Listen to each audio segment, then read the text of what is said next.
Angse tongani ringya Eskang ini baca na juga Angse tongani ringya Ini dagi manap saya Ano hamdagai sengsar samao Ang letong sukliya Ano hamdagai sengsar samao Ang letong nani sukliya Nung no ano mutang na yosuba Nung no ano mutang na yosuba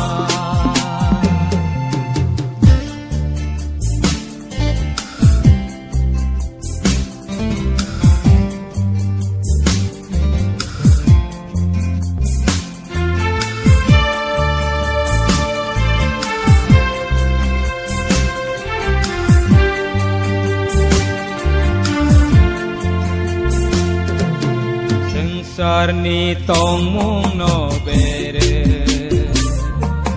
Sakno kaham ko siwa Sarni tong mung no bere Sakni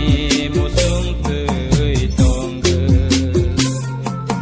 Eleng pagrek sai nai nai male Tong mase salah